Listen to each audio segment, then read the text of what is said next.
All right, peace, peace. What's going on, family? What we're gonna do is we're gonna bring that video back. I forgot to share audio, so forgive me. That one is on me. But we want to share that video because that video is important as we try to understand the framework and the political dynamics of what's going on in ADOS Houston and our push for reparations and our call to fix HR 40. So let's get into this, family.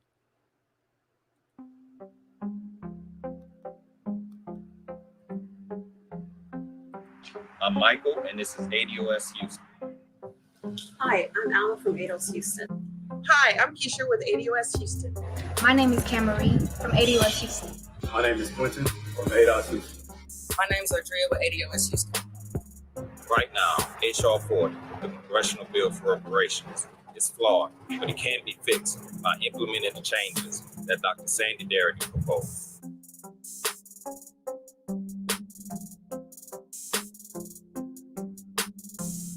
The commission should be directed to set as eligible recipients Black American descendants of United States slavery.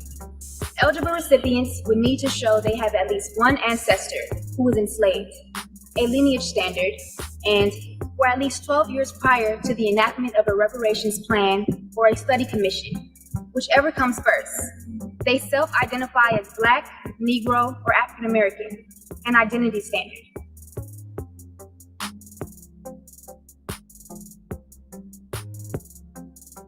The relevant window for the Black American claim for reparations dates from 1776 to present, not 1619 as the bill currently reads. Since the claim for redress must be made on the U.S. government, the beginning date for the claim should be associated with the founding of the Republic, not the landing of enslaved persons at Jamestown, Virginia.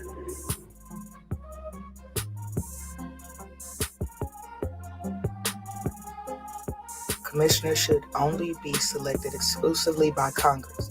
They should be experts in American history, constitutional law, economics, including stratification economics, political science, and sociology, and they should have expertise in the history of slavery and the Jim Crow regime, employment discrimination, wealth inequality, health disparities, unequal educational opportunities, criminal justice and mass incarceration, media, political participation, and housing opportunities.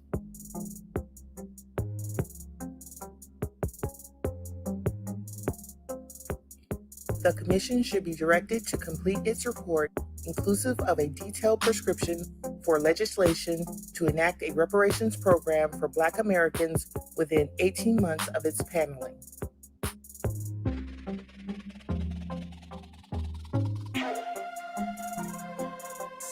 The Commission should be charged with developing a proposal for redress that will eliminate the gulf in Black and white wealth in the United States. While Black Americans constitute 13% of the nation's population, they possess less than 3% of the nation's wealth. A reparations plan should be designed to bring the Black share of wealth at least into alignment with the Black share of the population.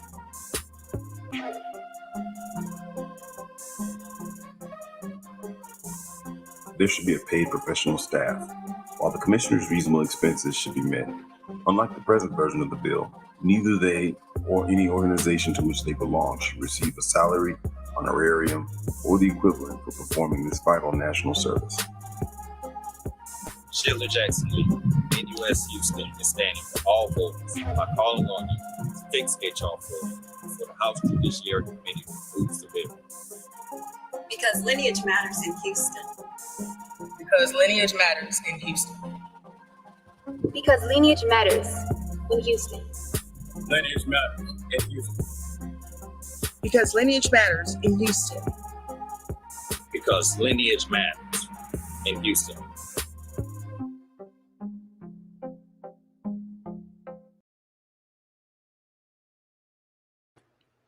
Peace, peace, peace. Oh, that was a powerful, powerful video.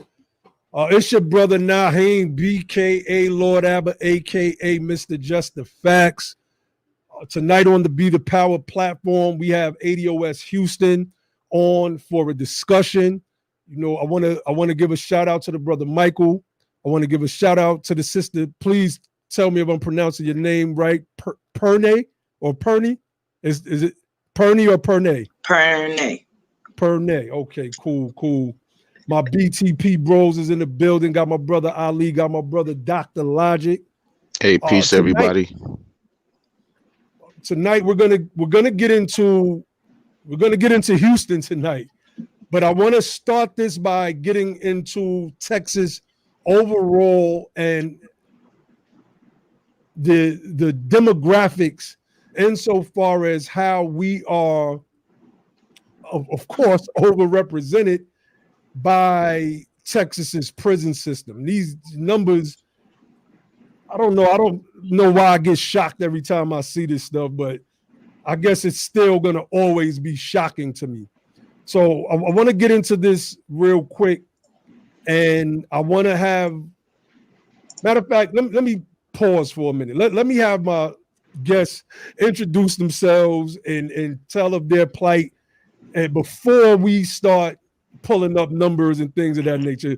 My bad. I'm just in a rush to hurry up so I could get y'all to going. But please introduce yourselves.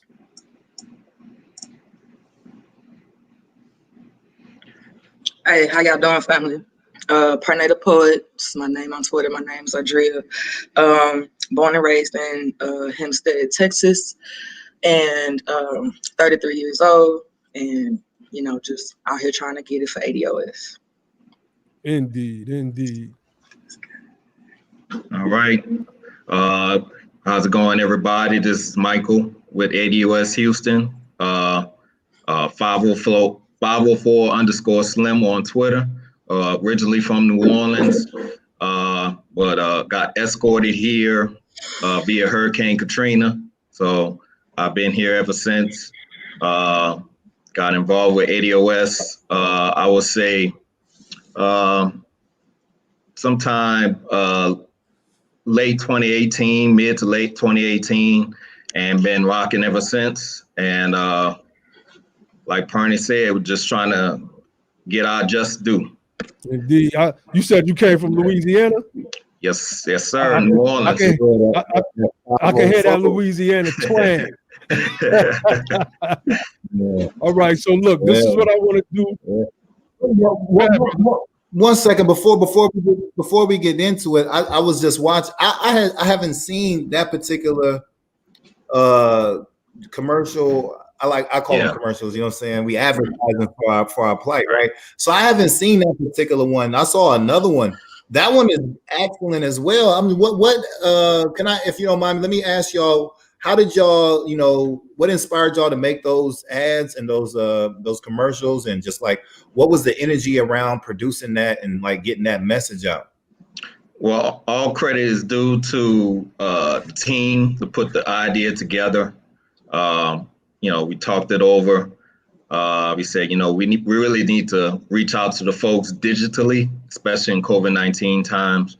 And so shout out to Xavier. He came up with the idea, say, hey, you know, can we just do a commercial and put the HR 40 edits, put a face to them, you know, and also let's target the areas in her district. So those different scenes that you see in the video, those are actual places within her district.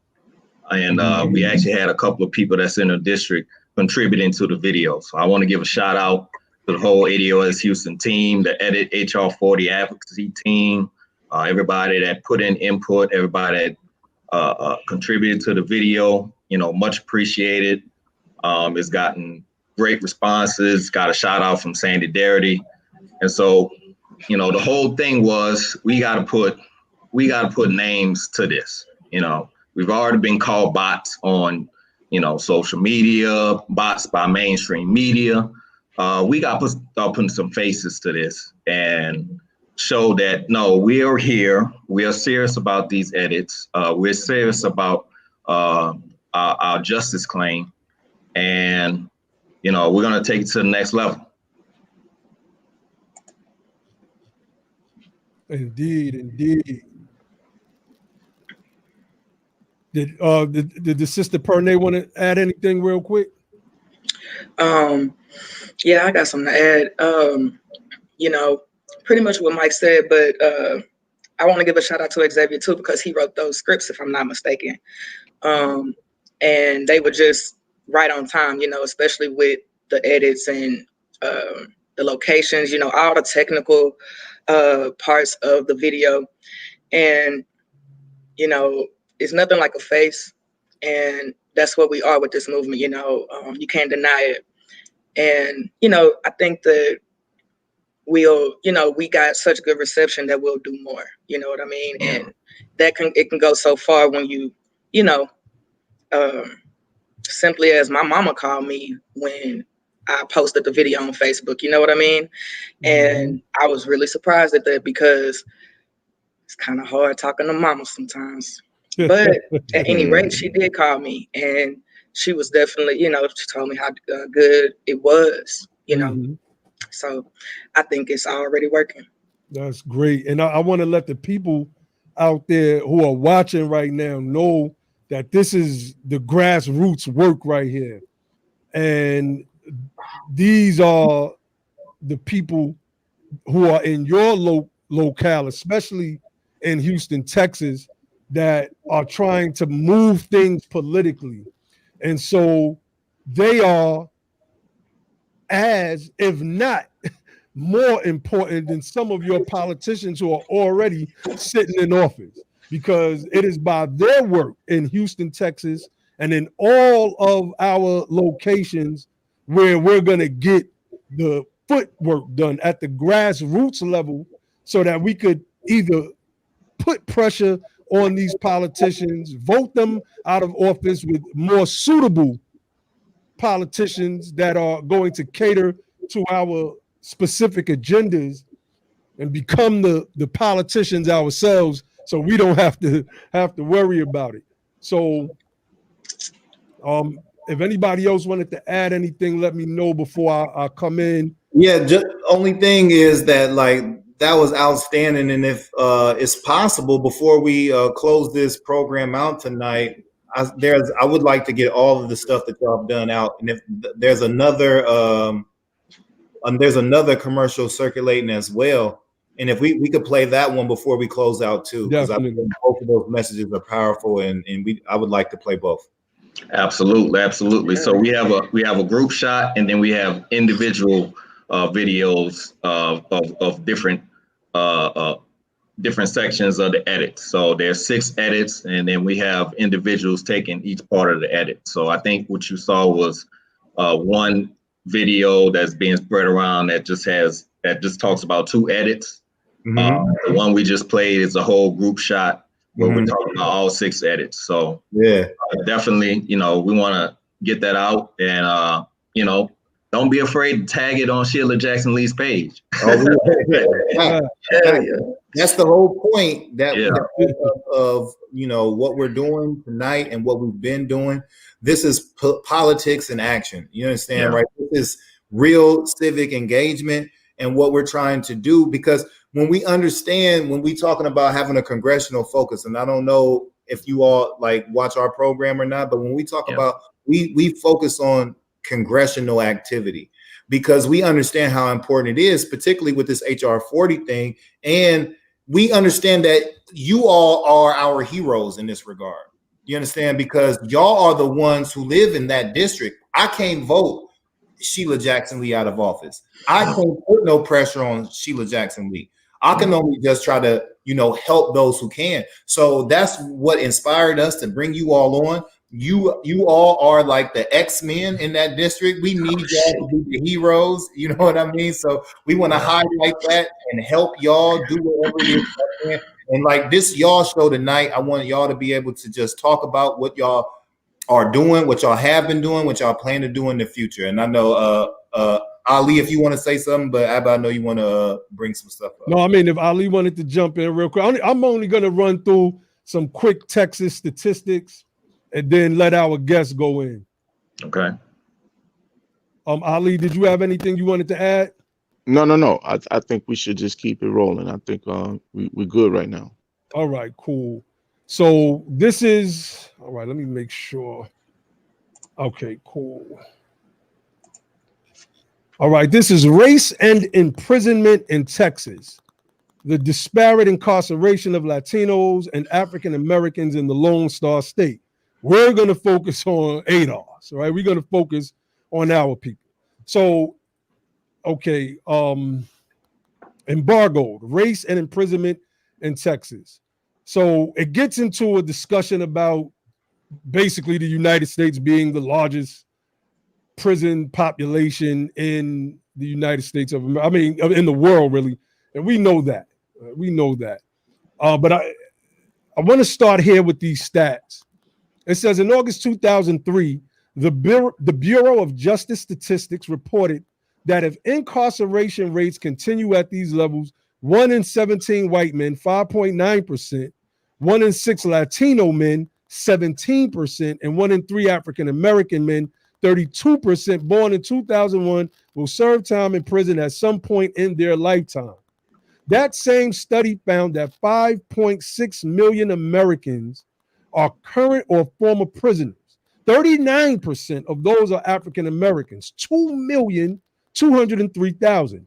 Even though African Americans comprise only 12% of the national population. Also, the Justice Policy Institute reported that 1 out of 8 white male dropouts and half of all African American male dropouts had prison records by their early 30s, and that nearly twice as many African American men in their early 30s have prison records, 22%, as bachelor's degrees, 12%. Unfortunately, these racial and ethnic disparities hold true for Texas as well. Controversy has periodically flared up around the racial impact of law enforcement practices in Texas. In 1999, a drug sting operation in the small town of Tulia, Texas, and I'm familiar with this story, resulted in the arrest of 46 people, 40 of whom were Black. The remaining 6 individuals were either Latinos or whites dating Blacks. And so basically, they didn't just target any whites, they only targeted the ones that were dating Blacks.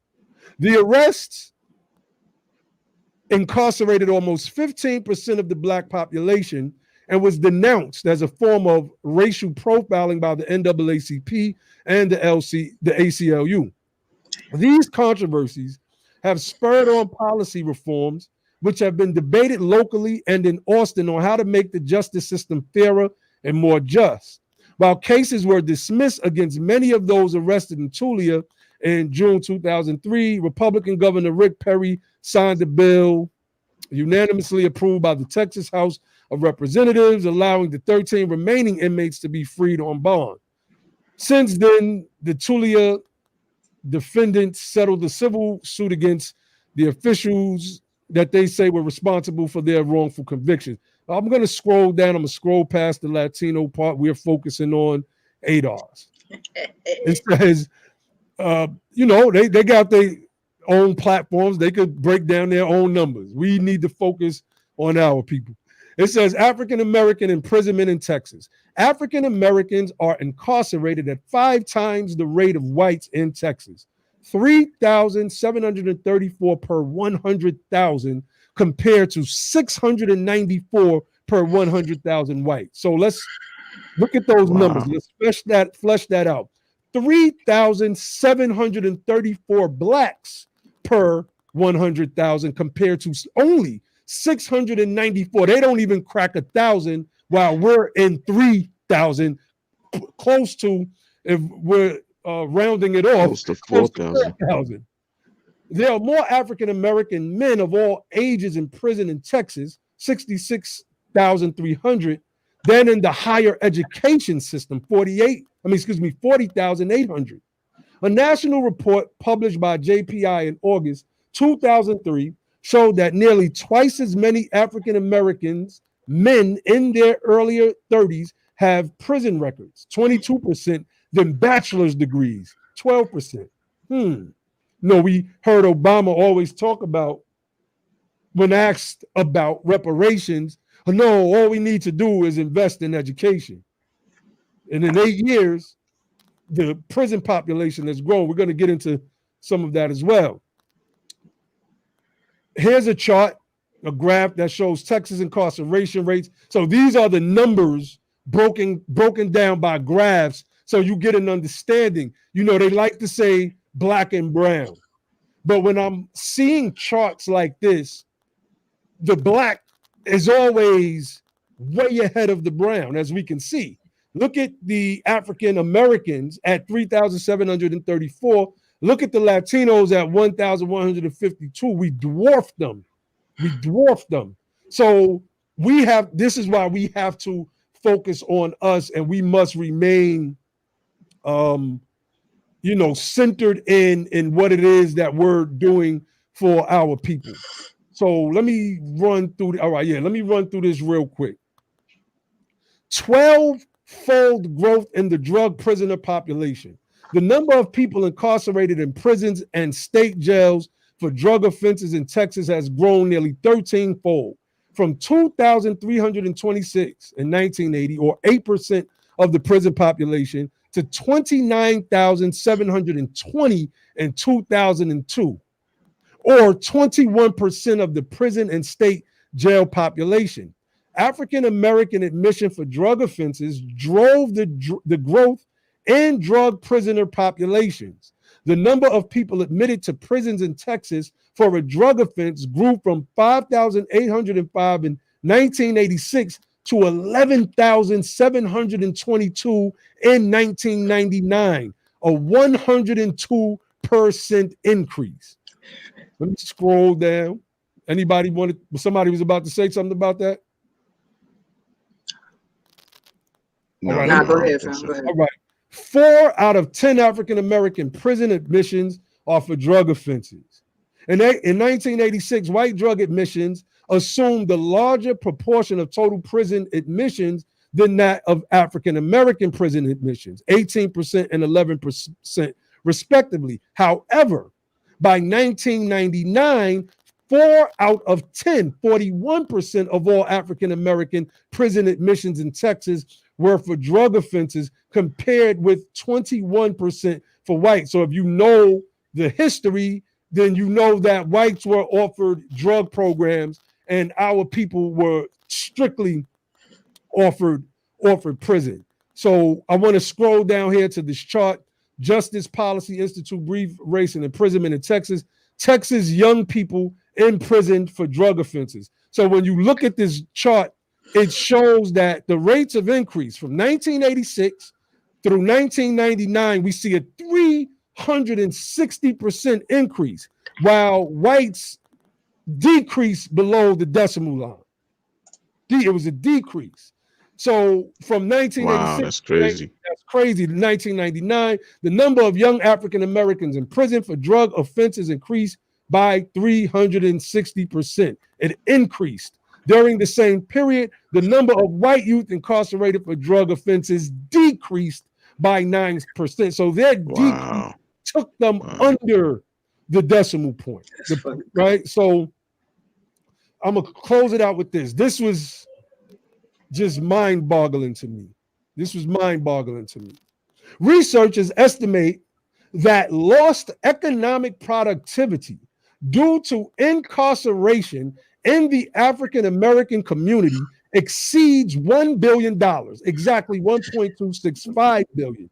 By comparison, the average costs of 4 years of floods in Texas are $788 million. So they're spending more on prison labor than they are on cleaning up floods in Texas due to hurricanes, etc. The current Texas criminal justice budget of $2.5 billion exceeds the educational expenditures of the largest school districts in Texas. Now look at this chart, family. This Texas correction, I don't know what color this is, auburn, brown, burnt orange. It shows the Longhorn burnt orange. Oh, that's what that is. The Longhorn. I needed a Texan to school me on that one. Thank you. So we see 346% increase in spending from 1986 to 2000, according to Cell Blocks or Classroom, the Justice Policy Institute. So the budget increase was 346%. Next to it, we see Texas higher education, 47%. So they put more money into the prisons than they put into higher education. It says using a cost benefit model, the Steward Research Group estimates savings of $103 million annually through investing in drug treatment programs over incarceration and associated costs. Think about that, family. The state of Texas would rather invest its money in maintaining a prison population to which those of us who are called Blacks or African Americans, whom we call ADOS, are overrepresented, than to put that money into drug rehabilitation programs that would cut that budget so the state could direct monies to other state and local initiatives via their budget. It says a small reduction of the average sentence from 4.5 years to 4 years could cut the prison population by 18,000 per year, which would save the state $113 million per year. If certain categories of people went to drug treatment programs instead of county jails, communities could realize significant savings in county jail operating costs. And it gives a breakdown of all of these different counties. And it emphasizes, this is the last thing, what it said in the article: lost economic productivity due to incarceration in the African American community exceeds $1 billion. By comparison, the average cost of years of floods in Texas are $788 million. So if my interpretation of this is correct, they would rather spend this money on prisoners and prisons and maintaining this prison industrial complex than using that money to employ those same people to help with, let's just say, places that get flooded. So I'm going to open it up. I wanted to start this thing off with some statistics before I brought my ADOS Houston family on to talk about, what they're doing and their local push and how we all in our own locations need to be pushing. So whoever wants to jump in first, I see my brother Josh is in the building. Peace, bro. Y'all could come right on in. Well, the interesting thing, if you scroll back up to the listed counties, of course, Houston is heavily represented in Harris County. Okay. And just here locally, you do not want to go to the Harris County prison, go to jail. Some of the worst conditions you will ever see. Now, they just rebuilt the building because what they had before was absolutely deplorable.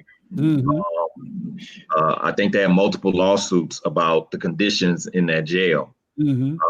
It's a new building, but it's still, it's still bad. I think if you remember, sometime last year, Kanye West had his little gospel concert from that jail. And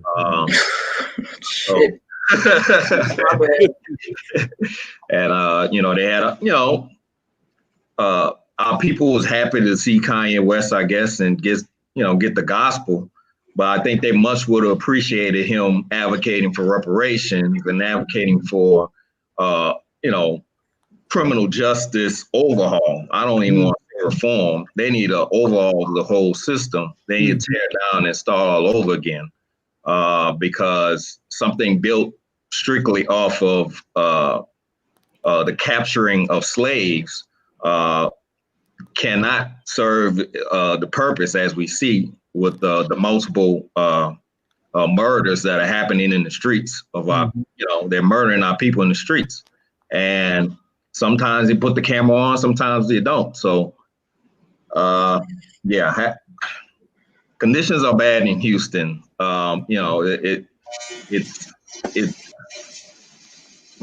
it's advertised as a lot of, you know, a beacon of diversity and whatnot, but for our people, you know, there's some real issues here, and we're here along with other groups here are tired of kind of sweeping it under the rug. Like, we need to point out these issues and find out what our, you know, congressional leaders, local leaders, state representatives, what are they going to do about it? That outstanding, family. Let's get specific, right? Let's talk about District 18. You know, what can y'all tell us about District 18? You know, obviously HR 40 is a very important piece of legislation right now that's up, you know, on the docket tracking list. And, you know, we've been talking about it. We know that the commercial that we played in the beginning talked about the problematic points of it, right?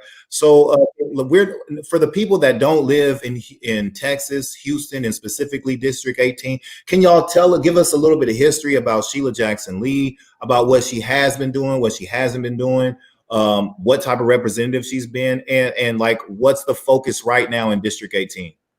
So District 18 is has about between 700 and 800,000 people in it. The majority Black neighborhoods, such as they are at the moment, are comprised into her district. I think there's maybe 2 or 3 that are outside of her district, but you have areas like Acres Homes, you have 3rd Ward, you have Cashmere Gardens, 5th Ward. So those areas are majority Black districts for the time being.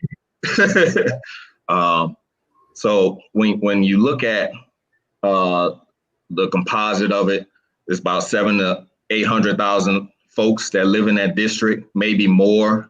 The last numbers that were brought up that had 800,000 as of 2018. She's been in office since 1994. She has garnered no less than 70% of the vote when she has ran for re-election. But you only have between 20 and 22% of her district that's voting. And so can you say that one more time, family? About 20 to 22%, depending on, you know, the population number that are actually voting. Okay. So what we've looked at is, okay, she obviously has a core base. And what I noticed here is a lot of the politicians, and it may be like this everywhere, they immediately go for the senior vote. That is a reliable voting block for them. And as far as her record, I've talked to numerous people that said that she hasn't been very responsive. And that includes elected officials. They have a hard time reaching out to her. So what we're doing here is first getting a ground game together, getting our strategy together, educating folks on not only the importance of voting, but also knowing what you're voting for. I think in this current climate, we have athletes and rappers. They're kind of doing the Puff Daddy dance. There's like vote or die. You know, you got T.I. I got an email from his clothing line. They got a T-shirt out. It's called Vote or Else. Okay. Okay. Vote for what? You know. Right. You have LeBron James say, you know, his whole social justice campaign that he consulted with Barack Obama about. Just talking about, hey, you know, we need to get out the vote. We need to get out the vote. You know, he's using his school program. I forget the name of it right now, but he's using that. I think it's I Promise to push voter education and voter registration. So we appreciate those efforts, but there's a second step to that, which is, what are you voting for? You have to give the people some meat on that, right? It's like, look at the conditions in your area. Are the conditions improving, or are you basically on the edge of being gentrified out, right? Or you're still dealing with environmental issues. And I'll kind of get to that in a second. So you really have to educate the folks on having an agenda. What are you voting for? Engaging the politicians that are running and saying, hey, these are my issues, okay? And it's okay for you to, get a group of y'all together, get your neighbors together, get your church family together, get the whole community together and say, hey, what are our most pressing issues? And then notate those, you do a ranking system or whatever, but notate those, take it to either your current elected officials, or if you're not getting a response to them, take it to the candidates that's running. And I think a lot of times we're not doing that. And trust me, the way I was taught to vote, we would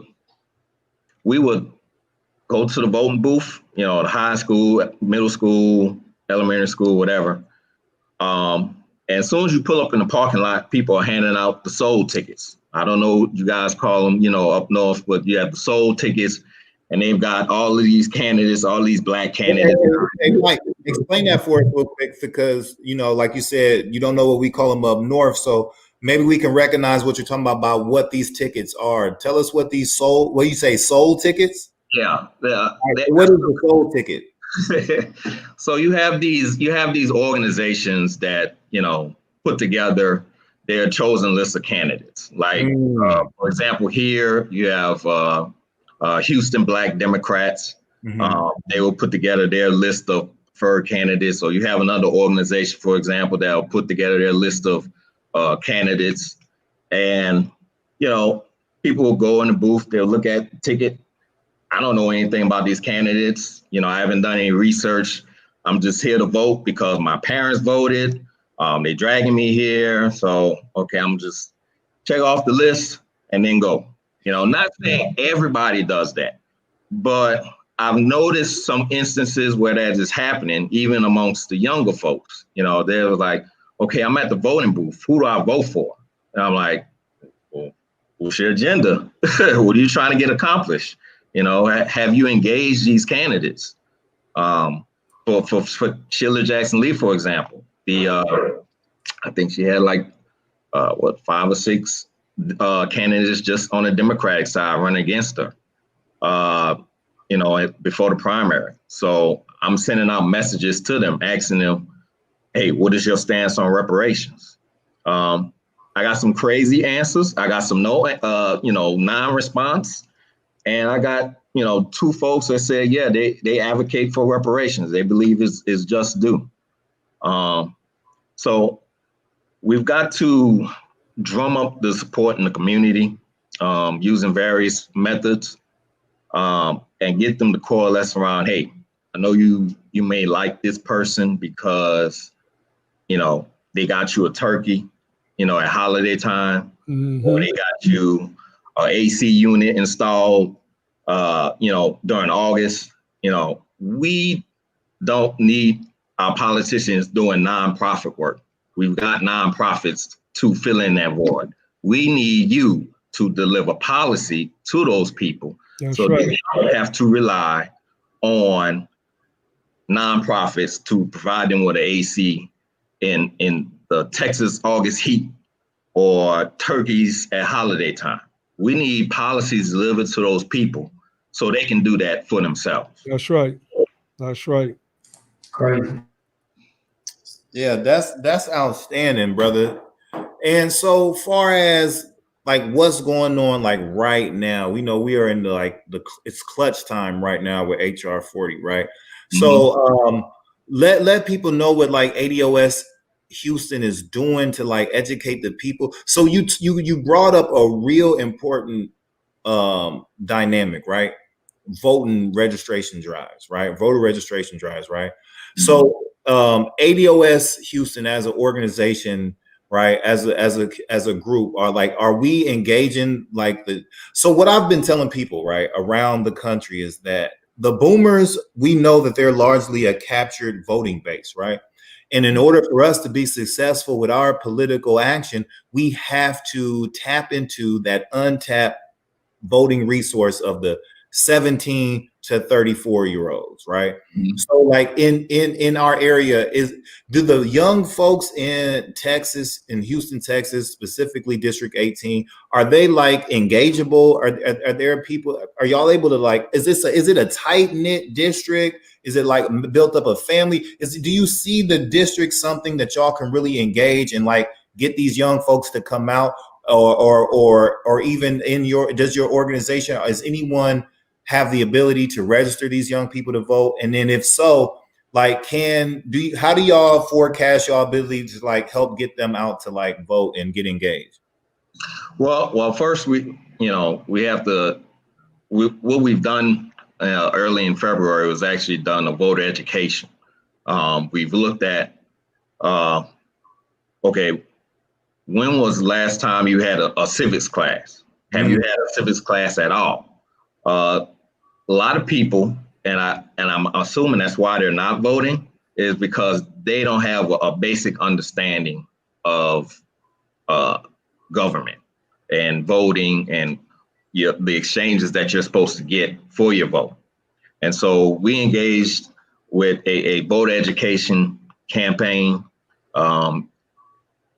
Anybody that's interested in seeing that, send an email through the ADOSHouston.info website. We have a whole PowerPoint presentation. We'll have a video up in the near time future to, go through that whole process. So we've got to educate them first on how to vote, levels of power, things of that nature. Yeah, can we put that in the chat, that site you just threw out there? Let's say that one more time, and can somebody put that in the chat so people can get in contact with y'all and see what y'all doing? Go ahead. Go ahead, brother. It's ADOSHouston.info. ADOSHouston.info. And so first is that, okay, this is voting. This is why it's important. These are the levels of power.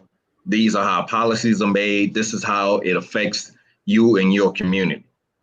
Then at that point, it's two things. It's old school, going door to door knocking. It's also coalition building. As a direct correlation to Project Takeover, doing coalition building, not only with, NAACP and Urban League, because that may or may not bear fruit. Right. Depending on, the local politics in that. There's a story behind that. But, but also with other Black organizations that are out there, because we do have other Black organizations out there. And that's part of my job, to try to reach out to those organizations and stay engaged and try to identify folks that, possibly, they don't see the value in voting at all. The same candidates get elected over and over. They're not doing anything. And those are the folks that we want to say, hey, there's a better way. It's going to take a little work. It's going to take a little knowledge, but there's absolutely a better way. And the third real is having candidates for these young people to vote for, right? Making sure that they have an agenda that meets ADOS criteria, in full support of reparations. Mm-hmm. And so one of the things that we did last year, I participated in a Black community forum where we invited candidates that are running for office to a panel discussion. And it wasn't, just media talking. We had our own media person there to record it, but we had organizations like ADOS. We had a Creative Group Economics. We had New Black Panther Party. We had organizations that typically don't get in the room to ask these politicians questions, right? And so we brought those folks out. We had a good turnout. We networked there and got some folks involved. We met some new ADOS members there.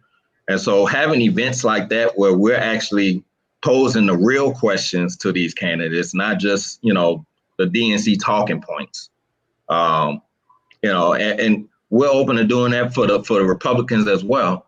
But we know our people vote 80 to 90% Democrat. So that's where we're applying the most pressure. But we definitely want to get, have events that we can capture these folks, coalition build with other organizations, and also door to door. We don't have to go door to door. We have to have a digital campaign, and we have to have visual aids in addition to that. So we've got the audio aid, we've got the video. Now we've got to put some visual aids up. Not to give too much details in that, but we've already got something cooking on that.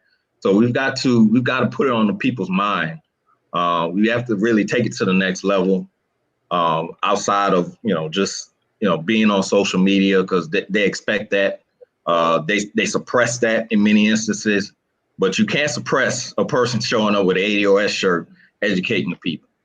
Let me say, an idea just hit me as you were speaking about grassroots advocacy based on from what I was reading from that PDF on the Texas incarceration rates. And I think that a part of our advocacy may need to extend into the prisons where a lot of our people are already housed. If we could find ways, when you're on the streets and you're moving and shaking, it's hard to pin somebody down and tell them this is a way that we need to be going politically. For the most part, a lot of them are not trying to hear that. But while they're in prison, you get time to think, you get time. I ain't got nothing else to do. I'm going to read this little pamphlet right here. And it's like, yeah, man, that makes all the sense in the world. So I just wanted to add that in there because as you were speaking, I was thinking about, like the question about getting the youth engaged, because that's the key. Once we are able to get the youth engaged, then our numbers begin to grow. And unfortunately, as I was just reading from that paper, which is why I wanted to open up with it, a lot of our people in Texas and all over the United States, but specifically in Texas, and they put an emphasis on youth incarceration rates as well, are behind bars. So we could also find a way to get into the prisons and teach some form of civics, maybe by linking through some local chaplains, etc. It's something that got to be worked out, of course. It just came to me. So I just wanted to throw that in the air. Sister Pernay, did you have anything that you want to add? And then when you get finished, Josh and Ali, if y'all wanted to ask any questions, please do. And then we can come back around to Logic. Yeah, I kind of wanted to ask, why do you think people keep voting for Sheila Jackson Lee? I mean, 3rd Ward, 5th Ward, Acres Homes, they are they basically disappearing. You know what I mean? And yeah, she go to funerals, she holds dinners or whatever, but why are everybody knows she's kind of ready to jump in front of a camera, all these different things that people say, but I'm reading an article from 1997 of them complaining, of her staff complaining the same stuff that they're complaining about today. This is crazy. Why? I've heard my aunt say, did you see Sheila Jackson Lee? She always in front of the camera. And I'm just but why y'all still voting for her? Yeah, I mean, I'll just say this. A lot of our people just don't vote. Brother Michael explained, I believe he said only 22% of our people vote. And if we're judging, by the metrics across the country, most of those are older people already. They're already a captured electorate. So they are automatically going to vote for the Democratic candidate, which is usually the popular person. So when you look in places like Nancy Pelosi's district in California, right? And then you come back to Sheila Jackson Lee's district. They have the same exact problems when it comes to our people, maybe with the exception that in Nancy Pelosi's district, they're way more homeless, so we don't have the numbers. And I think that we have to put an emphasis on pushing voter registration. We have to find an effective way to get to the youth other than saying vote or else. Trump is not going to scare the dudes that's out there living in the fifth ward, right? He's just not going to scare these dudes. These dudes is out here doing their gangbang life like some of us did growing up. That stuff about who's the president never scared any of us, right? So trying to use a fear or scare tactic isn't going to work. Just trying to get to them and educate them in a way that says, look, I know you don't really, or you might not understand all of this. You might not want to understand all of this, but what I need you to know is that there is a way out if we could just help bring jobs to some of us in the community. All of us ain't got to be doing this. And I think if you kick it with a lot of the OGs, they will understand that and start pushing some of the youth that want, because I remember growing up in New York City, the older dudes, they wasn't trying to let you just come and sell drugs and all of that stuff. They was pushing you to go to school. They would literally kick you in your behind and say, yo, get out of here, shorty. And then as time went by, those lines got blurred. So, I'm just throwing some things out there, but every suggestion to reach that untapped voter block is how we increase voter participation and we push out career politicians like a Sheila Jackson Lee or like a Nancy Pelosi. Yeah, so somebody in the chat, I think if I'm saying it wrong, forgive me, but Alma of Earthia. Mm-hmm. That's the YouTube handle. It says that several members of ADOS Houston are active voter register agents. Yep. That's a powerful tool right there, family, right? I was a voter register agent, right? I was a register agent. And when I was a precinct committeeman, that was my bread and butter, not electing, but registering new voters. That was my bread and butter. I put my heart into that. And what you'll find is, right, oftentimes these people from like 17, 18, these young people that you can actually register to vote, you're the first like real actual political engagement that they've had. Yeah. So whatever you tell them in that is going to stick with them. So if you start talking, like, you will be able to like really blaze the trail and set them on their path for political action and engagement. So that's an opportunity right there. I think a lot of times we look at the captured group, right? Nationally, our electorate is about 12.5% nationally, right? There's a lot of people out here who are just not voting, just not registered, and just don't care. Our job as reparationists is to make them care, is to ignite them people. We have to use our political imaginations. We got to get imaginative with this thing. We have to get to these people. We got to get to the schools. I don't think that we're going to change or free the captured voters. So those people are going to remain captured. We have to stop trying to save them. Some of them are going to come and most of them are not. What we need to do is get young and yet to come to this political game and go after them, our nieces, our nephews, our little cousins, our brothers, our sisters, and get on them and not come from a position to where, oh, the president is so bad. I'm 37 years old. I ain't never lived in a time where we had a good president. So that don't mean nothing to me. Every president been bad. So we have to engage them with a different type of language. Start telling them how politics is the science of who gets what, when, where, and how. And if you and government is the game and politics is how it's played. And if you want to be able to put your hands and shape what you get, how you get it, when you get it, and where you get it, you have to do this game called government. You have to play that game. You have to get into politics. And when we start talking numbers and money, people start getting interested.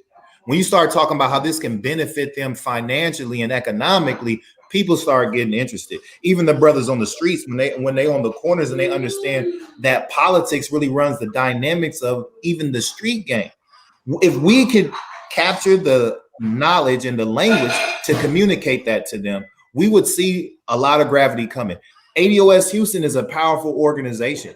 Y'all have members who are registered agents. And I know that y'all talked about Operation Takeover, and I wish y'all success in whatever y'all do. But I think that y'all are an organization who, like, you don't really need to take anything over. You just need to expand and grow what it is that you're doing and bring more people into your own fold. Because let me tell you this, right? As an organization, right? As an incorporated organization, as ADOS Houston, right? If you have a registered agent and that organization is registering voters, that is political power. Every person you register to vote is connected to that person who registered them to vote, or that organization that is connected to registering to vote. And when the election commission starts to see, well, wow, ADOS Houston done registered 100 voters this month. And then 200 next month. Like then you won't even have to go to nobody. Once they start evaluating those numbers, they will be calling you. They will be trying to figure out, where is Michael at? Where is Pernay at? We need to see what's going on, because all of a sudden we got 700 new voters in the electorate. We need to know who they're voting for. And like I said, y'all will be the first people that have really made a contact with these new voters, and they're going to be looking to y'all as their leaders. So they and the people at the election commission, the people at the Democratic Party, they understand this. So they're going to be like, well, these are the influencers in our community. What do we need to do to get them on our side? And that's the time you start leveraging, the edits for HR 40, reparations, and that whole type of conversation like that. Use that power. People overlook it. Before I'm gonna close out and pass it off, but people overlook that. That is the most powerful thing you can do, especially in local politics, is register people to vote. That needs to be the main focus. How many people can we register to vote? And then just grow your organization. Oftentimes you'll find those people that you register to vote who are actually interested in politics. I registered, the most people I registered was at barbershops. But if you do that right, people are going to want to know, what is ADOS Houston about? That's how you're going to start recruiting more people and swelling your organization up. And that's how you're going to get the boots on the ground to just really do their thing. So I just want to give that to y'all. I'm not saying that y'all not doing that, but if you are, that's the best thing you got going for yourselves. Yeah, let me say real quick, right? I got a text message early this morning off the wake up.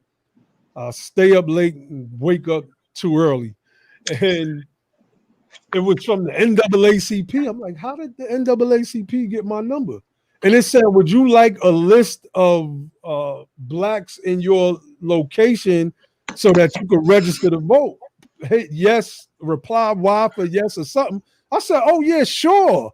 And I'm gonna take that list and utilize it for what we're doing. I'm not gonna pad the NAACP's voter registration numbers, because what they're going to do is just take that and just pat me on the head and say, yeah, keep bringing us the votes, and then ignoring the policy positions and prescriptions that we as ADOS are asking for in the first place. So I'm not going to utilize, I'm not telling nobody else what to do, and that's what my brother Logic is suggesting. If you got ADOS chapters, then use ADOS as the registered agents, if you will, of these voters. Don't use those organizations, because they're just going to keep looking to those organizations, and what you're doing is going to be futile. It's going to be like spinning your wheels in proverbial mud.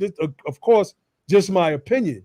So I just wanted to add that in there. Brother Ali or Josh, if y'all wanted to ask any questions real quick or add on. I see my brother Michael has something he wants to pull up. I'll pull that up in a minute.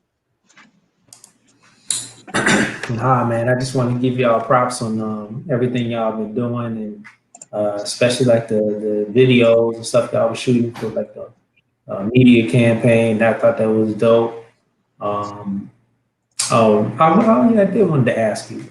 So, looking at the ticket, and we got Democrats are definitely going to be going with Sheila Jackson Lee. She's the incumbent. She's been there forever.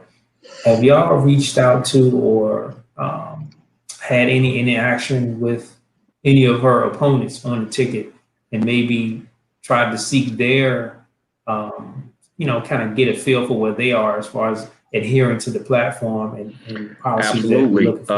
We reached out to several candidates on the Democratic and Republican side, and I recently reached out to her Republican opponent, the Libertarian opponent, and the Independent opponent on their position on reparations, and I'm still awaiting a response. Now, for the Democratic primary, I did get a response from two of her opponents that said that they were in support of reparations.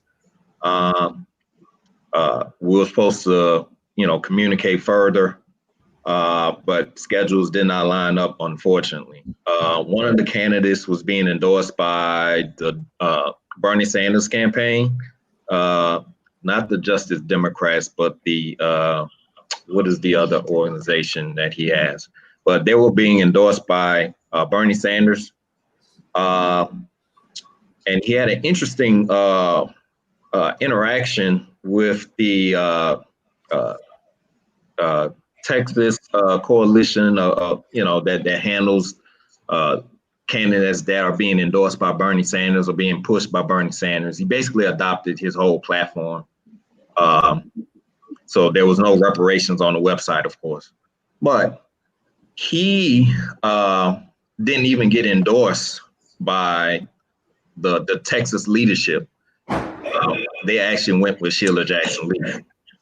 So that kind of speaks to, the power that she has in Texas. She's able to raise, significant amounts of money. And like I said, she's gotten no less than 70% since she's been running in 1994. The next closest candidate has gotten maybe like 38,000 votes. In the primary, they usually trickle in like 3,000, 4,000 votes. So in addition to, our voter registration push, we really got to get a candidate that is either known in the community and has done some good things and is a strong candidate, or we're going to have to, resurrect one out of the grave from somewhere because they're not even competitive. But I think with the voter registration push, and if we can identify a candidate that's strong and is for reparations, we can really tip the scales. Because like I said, she's averaging about 154,000 people voting for her. According to the 2018 census survey, is about 800,000 people in her district.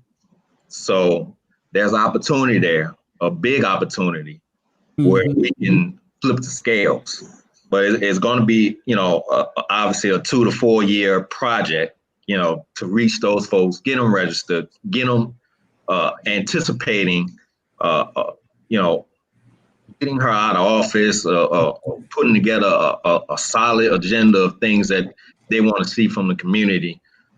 Because we know the boomers are going to be there to vote for them. But also, the demographics in her districts are changing. The Black population is, steadily declining, whether that's death. I was just going to ask you that too. What is the demographics? How is it looking out there insofar as Black, white, Hispanic ratios? But go ahead, brother. I'm glad you're bringing that up. So, in the majority Black neighborhoods that would typically vote for her, our Black population is decreasing. Again, whether it's due to death, whether it's due to, like our mayor said, people moving to the lands, which would be Sugar Land, Pearland, Woodlands. Those are suburban areas that Black folks have migrated to, because that's where the resources are. You know, they don't have to deal with the, you know, day-to-day violent crime in a particular area, or they don't have to deal with the environmental issues that are impacting our communities. For example, you know, Kashmere Gardens. Recently, it was confirmed that there was a cancer cluster there because of the rail line and the creosote that they used to coat the rail lines. And so we're having explosions of you know, percentages of people that are coming up with cancer, and they've, you know, identified it to about 100 or so homes where this plume of chemicals has seeped into the ground, and people are coming up with, you know, all kind of forms of cancer and dying off. Wow. And that's directly in her district. Wow. And when I went to the community meeting, because as soon as the report hit the news cycle, she immediately was like, "Oh, we're gonna have a town hall." We scrambled together, you know. So I went and did some investigating, and it was a lot of dog and pony show. You know, as soon as we get there, the media's there. She's doing a press conference on the stage with the media. As people filed in, she brought in Aaron Brockovich. So she wanted some celebrity power. She did bring some officials from the federal government to help with the claims, because, you know, people are ready to file class action lawsuits and whatnot. But the meeting started at 7. They didn't get to public comments where people could go up and talk to these officials till like 10:30 at night. And this is a work night that they're having this meeting. And, you know, I'm sitting up there, I was like, okay, I know people probably just got off of work. They haven't eaten anything. You know, we're doing all this performative, you know, politics that doesn't represent anything. These people want answers to why their family members are dying and why they have cancer. So Mike, let me ask you this real quick, right? Let me jump in and Pernay, if you have anything to add on, please do. So what I'm hearing is very concerning. So in using like the political chain of command, so to speak, right? So have y'all engaged the state rep that covers that part of the district?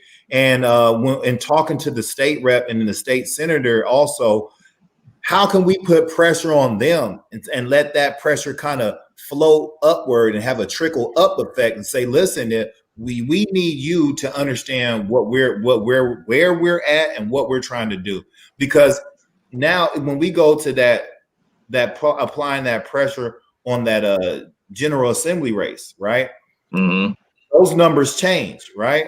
So we can be impactful there. And that political consequence can be used as leverage to say, listen, we need you advocating for us. We need you to get, so maybe Sheila won't talk to Michael, or maybe Sheila won't answer the phone for Pernay, but Sheila got to answer the phone when state rep so-and-so called, right? And you let this individual know, listen, you ain't going to be state rep no more. We need to start using these political tools, right? Like, state rep, listen, this is what's going on. Why aren't we seeing this? Why aren't we doing that? And Sheila Jackson Lee is not being responsive. If she does not, we'll hold you accountable. We have to start using political consequences to get what we want. It's time to stop playing nice guy and being nice all the time to people and start. Politics is warfare, right? Yeah. We have to start letting everyone know we mean business. Let's let the state rep know. I need you to get on the phone with Sheila Jackson Lee, or you're going to have problems with your next election. And that's just what we do. But the only way to make that political consequence real is to attach it to that voter registration. So now, you know, we just registered, 500 voters, 200, 300 voters. They know we mean business. And so when they see, and then with the other things that y'all already doing with the commercials, with the putting the visuals on it, putting the message out there in your district, they're going to know ADOS Houston is a serious contender in this political space, and they got to come see y'all. You know what I mean? So we have to make everyone feel that, because all politics is local and it starts at the grassroots level and everybody at the top feels it. So let's not because we're focused on HR 40, fixing it and putting pressure on Sheila Jackson Lee, let's not let the state rep sleep peacefully at night either. Let's call him up, bug him and or her or whoever it may be, and put some pressure on them too. You know what I mean? So, and then let that go all the way down to whoever is the city council person that represents those wards in those districts. Everybody got to feel that pressure. You know what I mean? Yeah, definitely, sir. We're attacking all three levels, and like I said, we've got state reps that have 4 decades worth of relationships with her.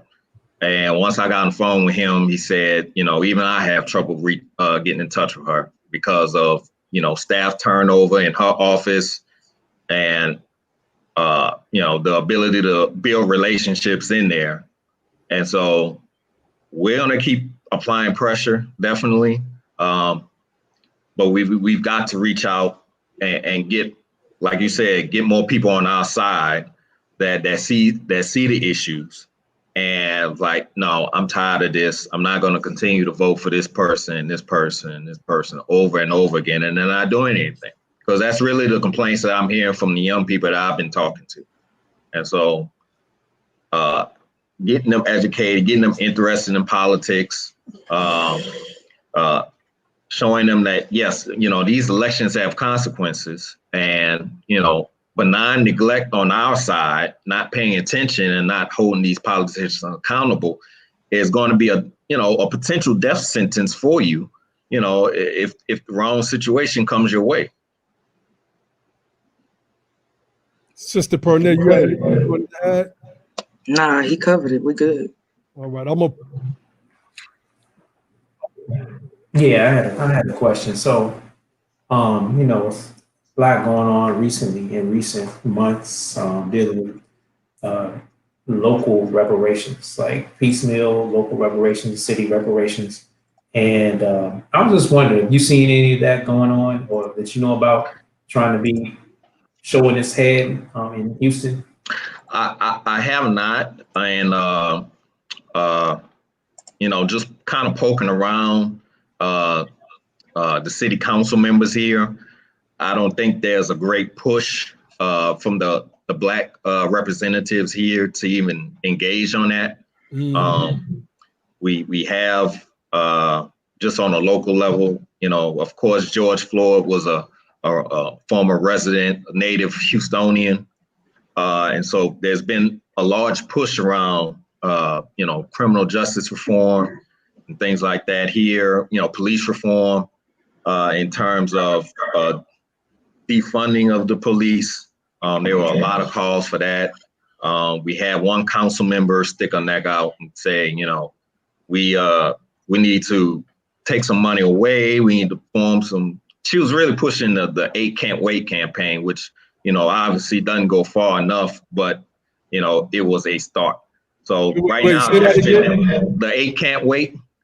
Explain that. That was the policies that Barack Obama was pushing out around the time all these mayors had started tweeting out about it. It's a set of policies that's supposed to reduce death by policemen to 72%. So it was, suggestions that involved, demilitarizing some of them anyway, some of the police force, but even that didn't gain any traction. And this is a mayoral city. The city council really just provides recommendations, really. It's really the mayor that drives the agenda here. And so if the mayor is not driving an agenda for reparations, the city council members here, I don't see them champion that cause. Now, that's not to say that we're not going to be on the lookout, because there's, definitely a Pan-African presence here in Houston. I've already identified at least one N-Cobra or NARC supporter at one of our HBCUs. So I kind of keep an eye out for him. but definitely we're not seeing any push for that now. And it may be a good time for us to put, our own version of that, kind of similar to what they did in California with their Senate bill. Maybe we can put that out there, but as of right now, we haven't seen any movement in terms of, local reparations. And interesting enough, Sheila Jackson Lee, I was reading one of the articles, I think it was Yahoo, where she said that she actually was not in support of the local reparations.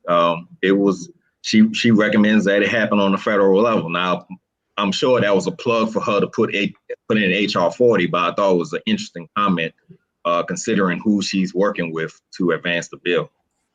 That is very interesting. And what we all need is to get her to come out of obscurity and come into the public and have these conversations with her constituency at home. Like, if she doesn't owe anybody an explanation, she owes District 18, right? She don't got to talk to me. I don't live in her district. Like, so like she don't owe me nothing. You know what I'm saying? I ain't voting in office. But realistically, she at least owes you all an explanation about the things that she's doing. She should feel accountable to you, right? She should be able to tell y'all, okay, this is where I'm at with that. So I think that's the kind of the push. That's the message that we have to make her feel. If you don't got to tell nobody nothing, you got to talk to District 18, period. Yeah. You got to talk to us. So however y'all can construct that and make that pressure real for her, that's what the move is, And when we speaking about the other problem, right? When we talking about local reparations, we talking about NARC, we talking about Sheila Jackson Lee, we talking about everything. We got to take these battles one step at a time. Trying to fight on all fronts and can kind of be overwhelming. You know what I mean? So absolutely, we gotta pick our battles. But I commend y'all what y'all doing, man. Y'all seem like y'all have a really good eye on the target, and man, y'all articulating y'all plight very well. Y'all got some things set up, and I think that everybody around the country can be like following in step and like what y'all doing, especially engaging y'all representatives as far as the U.S. to state to local. We all have to be engaged. Politics is not a game that we can just do with talking. It has to be boots on the ground. It has to be real advocacy. It has to be real engagement. It has to be real people doing real things in real life. You know what I mean? Absolutely. And again, shout out to the ADOS Houston team. Shout out to ADOS all over. Definitely.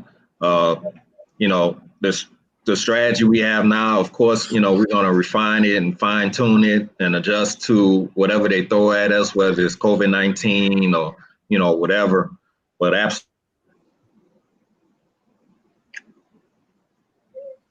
Yeah, the brother froze up. Go ahead, Sister Pernay.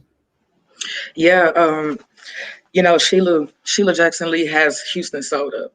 You know what I mean? NAACP and Cobra, NARC, that the city type bills, the mayor type bills, the city, they're all the same as HR 40.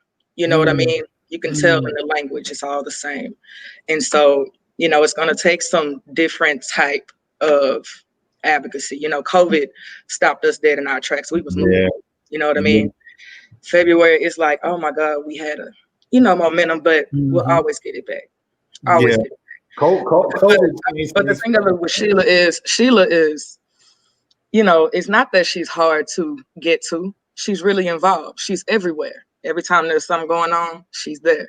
Somebody passed, she organizing something. With the NAACP, we in there. We checking on things, but like they have this guard up around her. You know what I mean?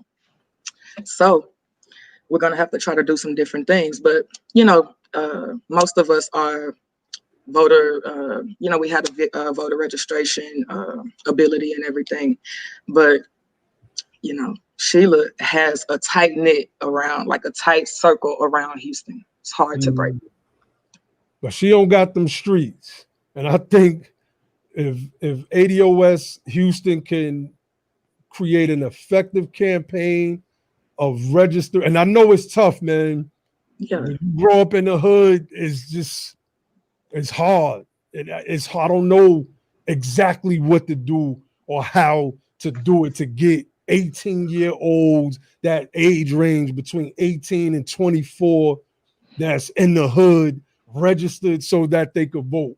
I don't know what strategy works best, particularly, Black America is not the same all over the United States. It might be different in Houston than it is in New York, than it is in Chicago. But one thing is this, and I mean approach, but one thing is the same, is that a lot of our youth are not interested in politics, although we are starting to see an uptick. I know from my end of things, I'm starting to see an uptick of a lot of street cats that are becoming a little more politically aware, even if it's just feeding into a lot of the right-wing narratives that's being pushed online on social media right now. I guess it's a start, right? So, I mean, whatever we can do, from our end, I'm if COVID didn't hit, I'm ready to hit the streets and go everywhere.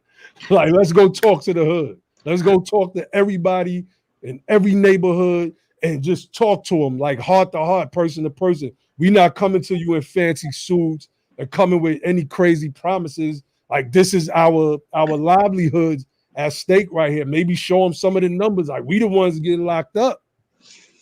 We make up the prison population. Houston's numbers are in decline. What did you say? Harris County?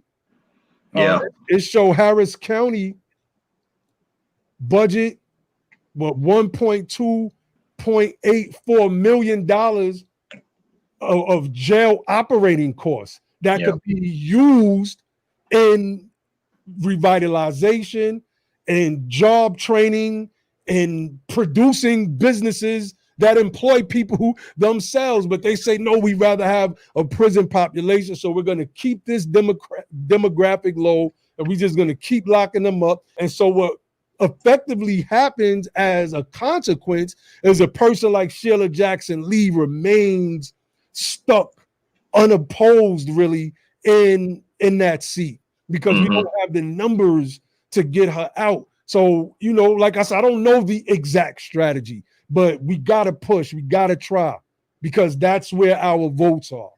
Period. And I want to add, I think ADOS and whoever is down with the ADOS message can also aid ADOS Houston in like we're doing, and allowing them to speak on the platform, and also echoing their message and pushing their message of the importance of Sheila Jackson. Because, you never know what people in the Houston area might be seeing online.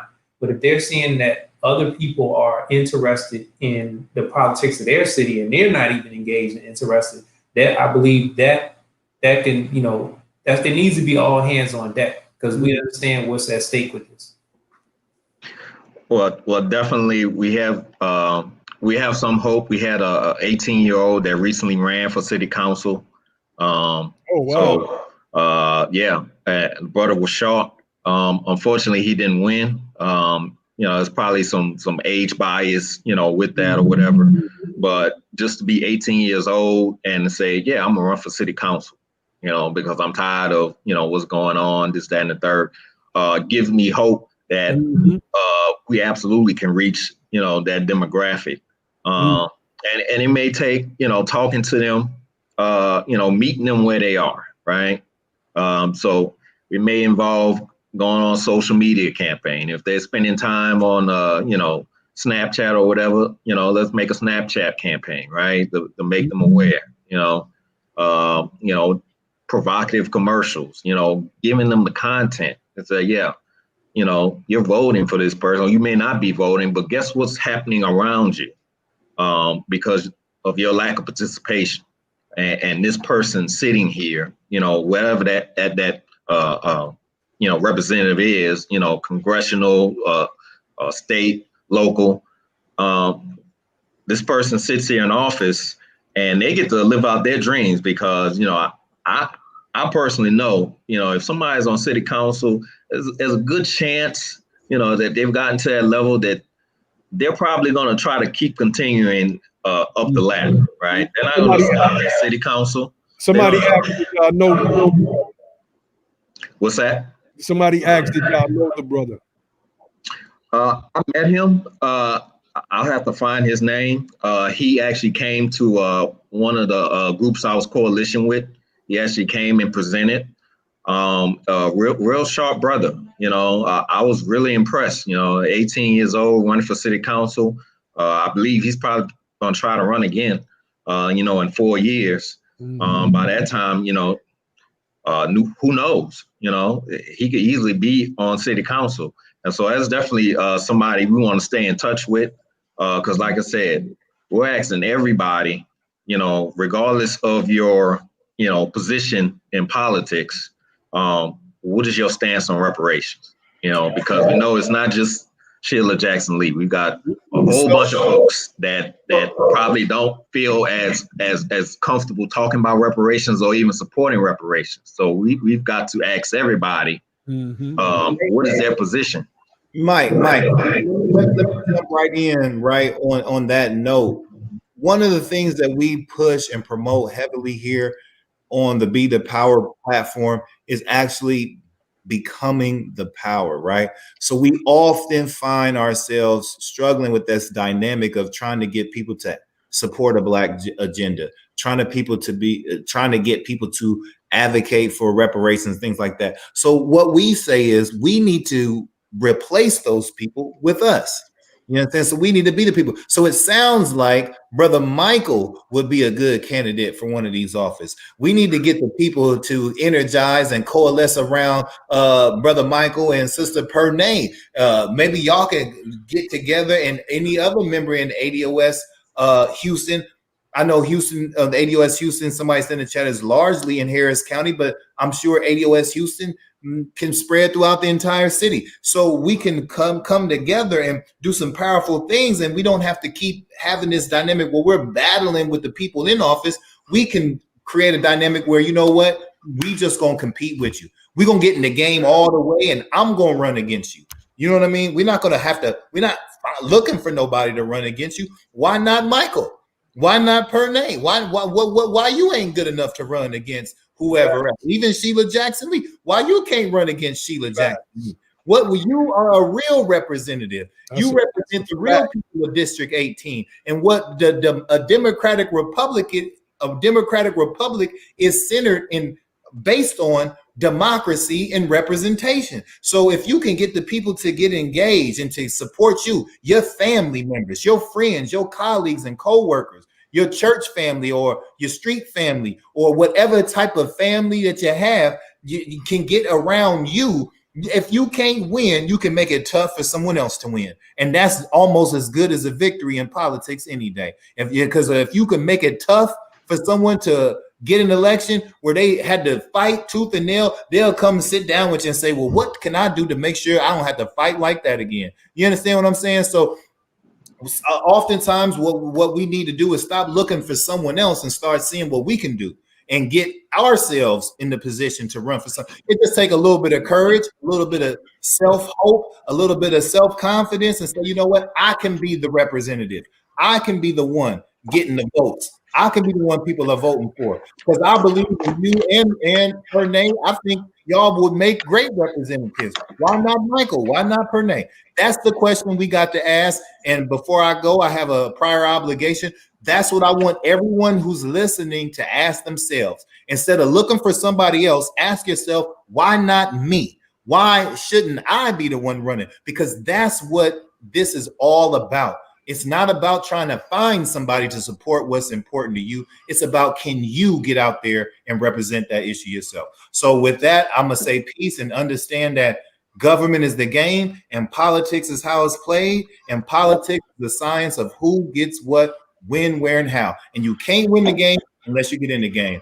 I appreciate y'all for coming on. I wish y'all the best. I love y'all. Whatever Be the Power can do to help get that message out and support y'all, let us know. And we with y'all 100 family. And you know, thank you again. Peace. Thank you, brother. We'll be in touch. Definitely. As usual, my brother Logic bringing that fire. Somebody said he must have been a master salesman in the past life.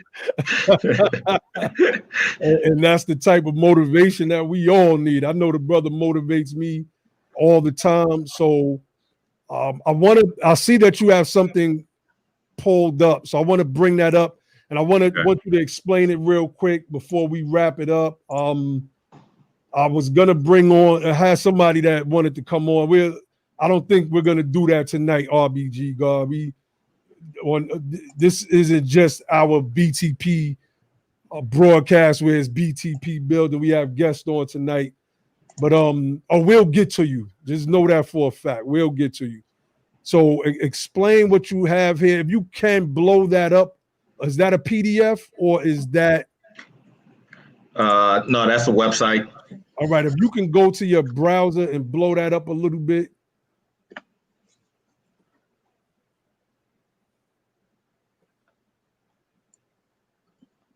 Just to see it. Not if you can, just give a breakdown of what you're sharing.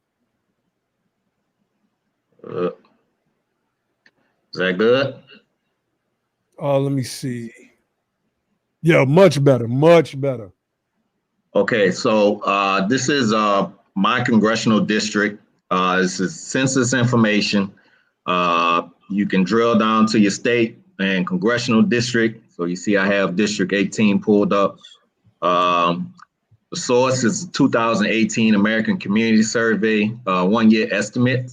So this is the last information we have until the current 2020 census is completed and published. And so total population, we're looking at just over 800,000 in her district. And if you remember what I said earlier, she's averaging about 154,000 people coming out to vote for her. Mm-hmm. So there's an opportunity there, absolutely, with the voter push, with our agenda set in place, and with the candidate identified, whether that be me or someone else. We definitely can. We planting the seeds, brother. Y'all got to pour the water on the seed. You got to nurture the, get that sprout coming out and get up in there and do, because it might, let me just say real quick, it might take time because she's up for re-election this year, correct? Yes. So now you know that you have a 2-year time frame to prepare a real strategy and battle plan. And this is another part of why we wanted to start this platform of Be the Power, so that we can start becoming the power. And like Brother Logic said, whatever BTP can do to help. I mean, we all America's descendants of slavery at the end of the day. So we're gonna empower each other, and we may have some things we disagree on, but those things are minor, right? At the end of the day, results is what matters, and we gotta always be results oriented. So I just wanted to say that we got 2 years to prepare for. I'm thinking about moving back to New York City myself and challenging for a congressional seat up there. I got 2 years to think about it. So go ahead, brother. Absolutely, brother. Absolutely. So it gives you breakdown, estimates by years. Obviously, if we're looking at engaging young voters, I saw one of the comments in the chat. Definitely, we got to get them before voting age, right? So you're looking at 15 to 19, 20 to 24, 25 to 34. I would even extend it 35 to 44. We got to see if those voters are registered to vote, if they can be registered, and if they are registered, why they're not voting. If they're not registered, get them registered, right? Because we know as we go down the chart, go down the table, we're going to hit some resistance in the boomer age. We're still going to engage those folks. obviously, but we know that we're going to hit some resistance there. So we got to engage the young vote. Let me scroll down. So wait, let me. Can you scroll all the way back up to the top real quick? Because I'm trying to engage the chat. So these are, let me see, Congressional District 18 was. So this is just the total population being broken down, not by voters, but just by age groups, correct? Right. Okay. Go ahead, brother. So as we scroll down, excuse me, we get the race. Again, total population is just over 800,000 estimate. The Black or African American, we're looking at 288,000 people. And like I said, she's only getting on average 154,000 people voting for her. And that could be across multiple races. Okay, that's right. Okay, yeah. You're right. Yeah. Right. So, and like I said, the population in some of these majority Black neighborhoods is declining, and the Hispanic population is increasing. So we're working on a race against time because, and I think she kind of recognizes that and is probably tailoring her platform to be more pleasing for everybody, right? So if we can engage this number here, and find out if they're voting. Again, if they're not voting, why not? Get them registered, get them coalesced around the ADOS agenda, hyper-focused on reparations, because at this level, that's really all we need to talk about, right? We need to talk about,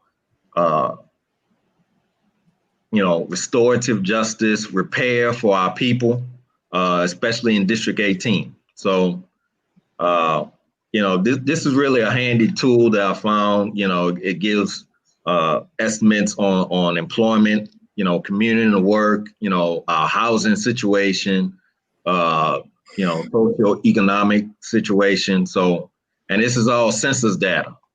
And so we're looking at this and saying, okay, how are we going to attack this? This beast. And we have all the data here at our fingertips. So if we're engaging folks and saying, hey, why are you not voting? Look at this information here. This is what our people are making.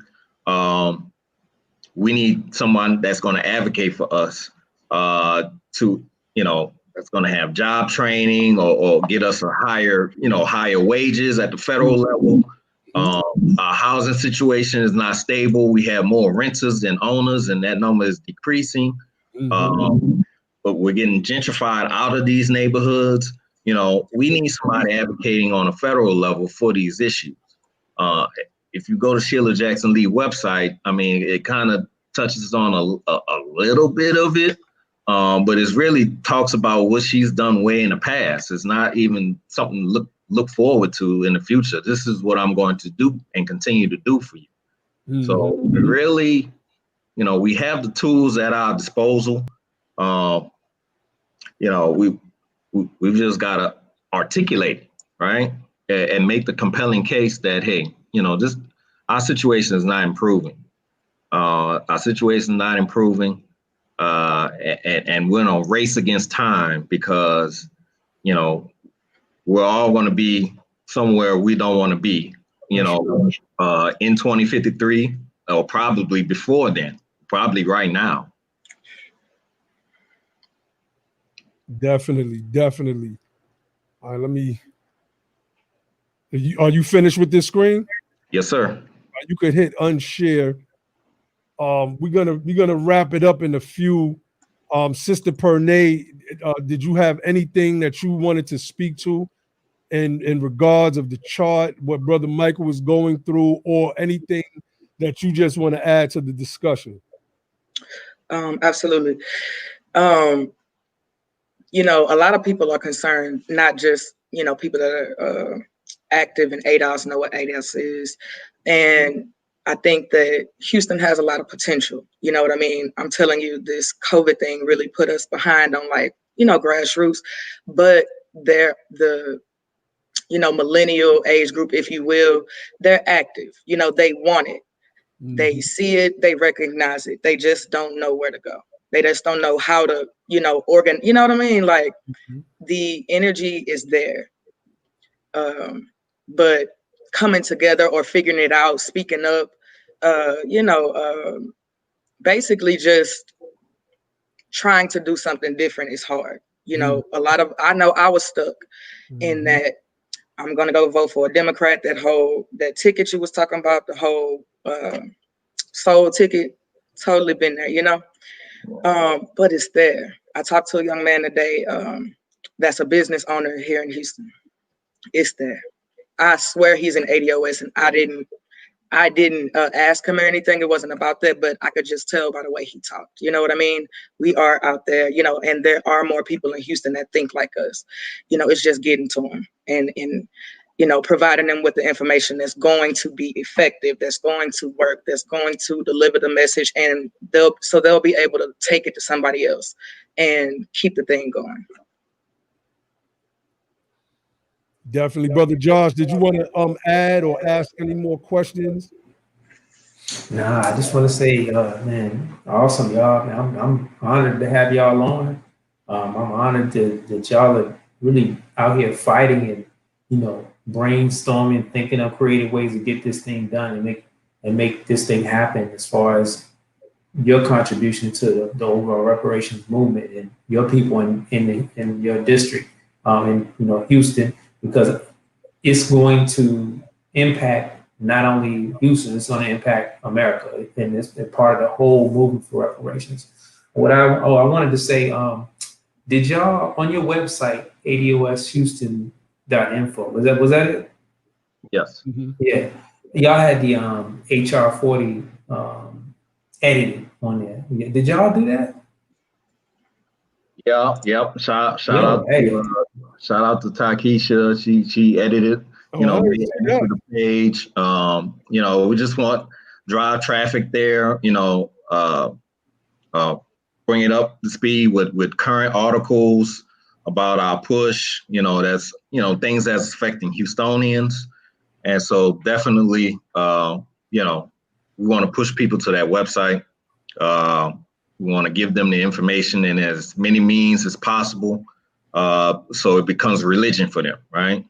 I mean, that's the goal. Hold up. Let me just bring this up. I just thought this was dope. I could be wrong. I don't remember seeing this before. I thought this was how y'all typed it again and you did these edits. No, that's Sandy Dairy's edits. So that was his actual markup of HR 40. So he's got the letter, and then he actually went through and marked up, HR 40. So we have that on the website. So if anybody wants to see that and say, okay, this is HR 40, this is the edits that we're advocating for. Yeah, this is powerful that y'all have this on the site. This is powerful. Yeah. That's all I wanted to say. But hey, man, shout out to y'all. Glad we could have y'all on, and hopefully we can do this again when we can get an update. Hopefully we can see some serious things turn around. Whatever way I can help, whatever way the Be the Proud Brothers can help, we definitely in it 100%. Well, definitely. Thank you, brothers. Thank you, brothers, for having us on, giving you the information. Definitely right now, what we can do is share. We've got ADOS Houston Facebook page, Twitter page, Instagram. We also have Fix HR 40. They're going to be coming out with commercials as well. So we're definitely turning up the social media presence. So if you can like and share that content with everyone, because we're at kind of a do or die point at this point with HR 40.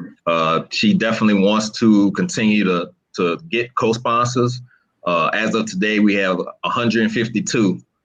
And for it to pass the House, it needs 218 votes, right? So she is, for lack of a better word, manufacturing consent at a rapid pace to get co-sponsors.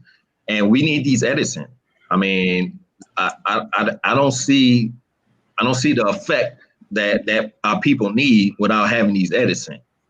And so we need to be hyper focused on that, you know, coalescing around a central message that, hey, we need these edits in.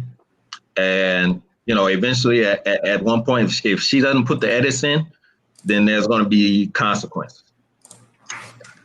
Sister Pernay, did you want to end with something? You want to close out with anything? Let everybody also know where they can find y'all at. So your social media, you know, your Twitter, Facebook. All right, yeah, so what was it? ADOSHouston.info. Pernay the Poet on Twitter. Just did the same thing on Instagram, trying to, you know, engage our age group more on that platform. Let me see. I think that's pretty much it. Just with Dr. Verity's edits are on our website.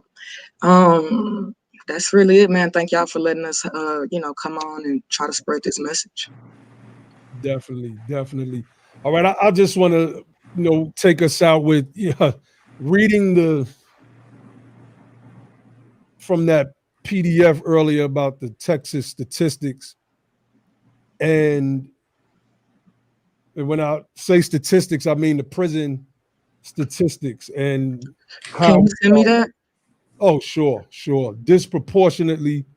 What I'm going to do is I'm going to put it in the chat right now so that you could just click right on it and pull it up in your browser. And what struck me was the fact that the money could have been put into building up the economy by offering programs that could have helped curb addiction, like with what they're doing with the opioid situation now. And you think about all of those men in prison. Like I have one that I pulled up, one article that I pulled up. I didn't share it, but Texas turns to prison labor to help cover face mask shortages. So there's largely a women's prison at Gatesville Correctional Facility producing these masks that they're giving out for free, these cotton masks in Texas, right? It says in the article, the masks are made from locally grown cotton. I don't know if they were trying to, you know, signify something with that particular statement. I don't know. But you think about how many people, our people, ADOS, didn't have the opportunity to clean themselves up, maybe get a good paying job, maybe start a business and help hire other ADOS, maybe buy a home, have a home built on land that they brought, and then be able to pass along or pass down generational wealth. These are opportunities that are taken with us with what appears to be deliberate efforts in all of these states. It's not just Texas. It's not just red states. It's not just red states at all. The prison population for ADOS is the same all over the United States of America. We represent the highest prison populations everywhere. Now, I haven't looked at every state, but just about every state that I've looked at, and I've looked at many of them, we have the highest prison populations. These are opportunities that are being taken from us. Opportunities. This is potential that we'll never have the chance to grow out. These prisoners, when they come home and have to be on parole for 2 and 3 and 4 and 10 more years, are severely limited in how they're able to interact civically in these states. Their voting ability is limited in certain capacities. In some states, you can't vote until you finish your parole. So if you got 5 years of prison, 10 years of prison, but you were able to get out in 5 years on good behavior, you still are on parole for 5 years and you can't vote until you finish out your parole. The push for reparations is great. And we want to highlight local ADOS chapters because these are the people that are going to help get this done. You know, we've had Brother Chubb Rock come on the show, rap icon, legend. We are trying to get some other notable, you know, name brand, if you will, stars come on the show. But none of them are more important than having ADOS Houston on, or having Brother Reggie from Boston on, and whatever work he's putting out there in Boston with the ADOS movement, or what they're doing out in California, whether it's San Diego, etc. Brother Chris Largent, Brother Marlon Watson, and Sister Cynthia out of Chicago, etc., etc., etc. None of those stars will be more important than these brothers and sisters that we bring on, these boots on the ground brothers and sisters from this ADOS community. None of them will ever be more important than the brother and sister that you see on this screen right now. So over the next couple of weeks, we're going to be highlighting our brothers and sisters all over the country. Shout out to you all, Sister Friday, to everybody that's putting in that political work in their locales. So stay tuned, family. Hit the like button. Share this with your family and friends. If you are from Houston and you're watching this, make sure you get this to everybody that you know in Houston. Let them know that there's a group out there who are fighting for us, and that we are no longer going to be a stagnant group in this particular city, that we have some political advocates that are not just fighting for reparations at the federal level, but fighting to make sure that our conditions can be better at the local level. And so I'm going to leave y'all with our platform's motto, and that is, don't just fight the power, become the power. And then and only then will you have the power to make a change. And with that, I say peace. All right, family. Thank you. Thank you, family. Thank you.